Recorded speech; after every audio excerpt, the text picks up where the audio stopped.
जाट कौन, इस एपिसोड में जानेंगे जाट समाज के बारे में। एपिसोड देखने से पहले यदि अभी तक आपने हमारा चैनल सब्सक्राइब नहीं किया है तो तुरंत सब्सक्राइब कर लें और वीडियो को शेयर जरूर कर दें। जाट कौन, आज का सबसे बड़ा सवाल। दोस्तों, जाट मूल रूप से उत्तर भारत और पाकिस्तान में पाया जाने वाला पारंपरिक रूप से कृषकों का एक जाति समुदाय है। इसका इतिहास स्वर्णिम और प्राचीन है। ये एक आदिकालीन प्राचीनतम क्षेत्रीय वर्ग है। ये शारीरिक रूप से मजबूत और आकर्षक तथा स्वभाव से उत्साही, मेहनती, बेबाक, खड़, राष्ट्रवादी, साहसी और दबंग होते हैं। जाट एक प्रमुख कृषक समुदाय है जो अपनी जमीन के मालिक होते हैं। इन्हें 16वीं शताब्दी में बादशाह अकबर के शासनकाल से ही जमींदारों के रूप में जाना जाता है। निष्कपटता, सत्यनिष्ठा और ईमानदारी जाटों के सहज गुण हैं। जाटों के चरित्र के बारे में कहा जाता है कि जाट मरते समय अपने उत्तराधिकारी को ये बताकर मरता है कि किस किस का कितना कर्ज चुकाना है। आइए जानते हैं जाटों का इतिहास। जाट शब्द की उत्पत्ति कैसे हुई।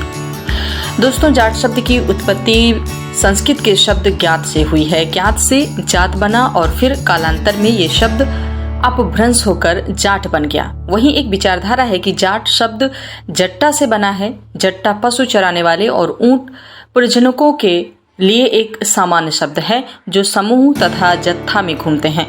तीसरी पौराणिक मान्यता है कि जाट समाज की उत्पत्ति शिव के जटाओं से हुई है, इसीलिए जाट शब्द की उत्पत्ति जटा से हुई है। इसका उल्लेख देव संहिता नाम की पुस्तक में मिलता है। कुछ इतिहासकारों और विद्वानों का मानना है कि जाट जाति की उत्पत्ति ज्येष्ठ शब्द से हुई है। इस मान्यता के अनुसार राजसूय यज्ञ के बाद श्री कृष्ण ने युधिष्ठिर को ज्येष्ठ घोषित किया था। कालांतर में युधिष्ठिर के ही वंशज ज्येष्ठ से जेठर तथा जेटर और फिर जाट के नाम से जाने जाने लगे। इतिहासकार विसेंट स्मिथ, कनिंघम और जेम्स टॉड के अनुसार जाट इंडो सिथियन मूल के हैं जो बाहर से भारत में आए। उन्होंने 200 ईसा पूर्व और 600 ईस्वी के बीच भारत पर आक्रमण किया और अंत में यहीं बस गए। इनी और टोलेमी का मत है कि जाट मूल रूप से ऑक्सस नदी के तट पर रहते थे जो ईसा से लगभग 1 सदी पहले भारत में आकर बस गए। बता दें कि पंजाब और हरियाणा में जाटों को आरक्षण का लाभ नहीं मिलता है, यानी कि ये सामान्य वर्ग में आते हैं। साल 2016 में जाटों ने अन्य पिछड़ा वर्ग में शामिल करने की मांग को लेकर उग्र आंदोलन किया था। हालांकि 2016 के आंदोलन से पहले इन्हें 7 राज्यों में ओबीसी का दर्जा मिल चुका था। ये 7 राज्य हैं: दिल्ली, राजस्थान, उत्तर प्रदेश, उत्तराखंड, हिमाचल प्रदेश, मध्य प्रदेश और छत्तीसगढ़।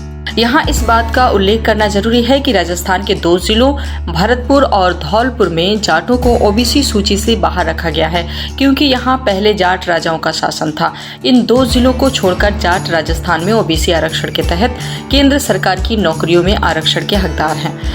भारत में जातिगत जनगणना की व्यवस्था नहीं होने के कारण किसी जाति की सटीक जनसंख्या के बारे में बताना कठिन है। प्रतिष्ठित अखबार हिंदुस्तान टाइम्स के मुताबिक वर्ष 2012 में भारत में जाटों की जनसंख्या 8.25 करोड़ थी। इससे हम अनुमान लगा सकते थे कि वर्तमान में जाटों की जनसंख्या 10 करोड़ के आसपास हो सकती है। इस प्रकार पंजाब में जाट 30 से 35% हैं, जबकि हरियाणा में इनकी आबादी 27% के आसपास है। राजस्थान में जाट समाज की जनसंख्या करीब 12%, उत्तर प्रदेश में 6 से 8% और दिल्ली में लगभग 8% है। जाट समाज के लोगों को पंजाब में इन्हें जट या जट कहा जाता है। शेष राज्यों में इन्हें जाट कहा जाता है। गुजरात में इसे ओजड़ा जाट या आंजना चौधरी के नाम से जाना जाता है। पाकिस्तान में जाट विशेष रूप से सिंध, पंजाब और बलूचिस्तान प्रांत में पाए जाते हैं। गुजरानवाला, मुल्तान, बहावलपुर, डेरा इस्माइल खान, पाक अधिकृत कश्मीर आदि में इनकी सघन आबादी है। जाट मूल रूप से हिंदू की जाति या समुदाय है। जाटों की धार्मिक पहचान कैसे विकसित हुई, इसके बारे में इतिहासकार कैथरीन असर और सिंथिया टैलबोट ने विस्तार से बताया है। उन्होंने कहा है कि पंजाब और अन्य उत्तरी क्षेत्रों में बसने से पहले जाटों का मुख्यधारा के अन्य धर्मों से बहुत कम संपर्क था। अन्य धर्मों के संपर्क में आने के बाद उन्होंने उस क्षेत्र के प्रमुख धर्म को अपनाना शुरू कर दिया है जिनके बीच वो रहते थे। समय के साथ जाट मुख्य रूप से पश्चिमी पंजाब में मुस्लिम, पूर्वी पंजाब में सिख और दिल्ली और आगरा के बीच रहने वाले जाट हिंदू बन गए। 20वीं शताब्दी तक जमींदार जाट पंजाब, हरियाणा, दिल्ली, पश्चिमी उत्तर प्रदेश, राजस्थान और दिल्ली समेत उत्तर भारत के कई हिस्सों में एक प्रभावशाली वर्ग के रूप में उभरे। इन वर्षों में जाटों ने पारंपरिक कृषि कार्य और पशुपालन के साथ साथ अन्य पेशा अपनाना शुरू कर दिया, जैसे परिवहन व्यवसाय, व्यापार, सरकारी और निजी क्षेत्र में सेवाएं जैसे शिक्षक, डॉक्टर, इंजीनियर आदि। प्राचीन काल से ही युद्ध कला में निपुण रहे जाटों को एक उत्कृष्ट योद्धा माना जाता है। पारंपरिक रूप से कृषि और पशुपालक जाति होने के बावजूद जाट आवश्यकता पड़ने पर हथियार उठाने से संकोच नहीं करते। 17वीं शताब्दी के अंत और 18वीं सदी के शुरुआत में इन्होंने मुगल साम्राज्य के खिलाफ हथियार उठा लिया था। बता दें कि 17वीं शताब्दी में औरंगजेब के जीवन काल का अधिकांश उक्त उत्तर भारत में जाट शक्तियों को नियंत्रित करने और दक्षिण भारत में मराठा शक्ति का दमन करने में लगा। आज भी भारतीय सेना, अर्धसैनिक और पुलिस बलों में जाटों की मजबूती उपस्थिति है। भारतीय सेना में इनके नाम पर रेजिमेंट भी है, जिसे जाट रेजिमेंट के नाम से जाना जाता है। जाट समाज में एक से बढ़कर एक रत्न पैदा हुए हैं, जिन्होंने देश दुनिया में भारत का नाम रोशन किया है, जैसे अपने जमाने के विश्व प्रसिद्ध फ्रीस्टाइल पहलवान दारा सिंह, 2 बार के ओलंपिक पदक विजेता सुशील कुमार, भारत के 5वें प्रधानमंत्री चौधरी चरण सिंह। जाट समाज से आने वाले प्रमुख क्रांतिकारी और स्वतंत्रता सेनानियों में राजा नाहर सिंह, शाहमाल तोमर, भगत सिंह, राजा महेंद्र प्रताप सिंह आदि प्रमुख हैं।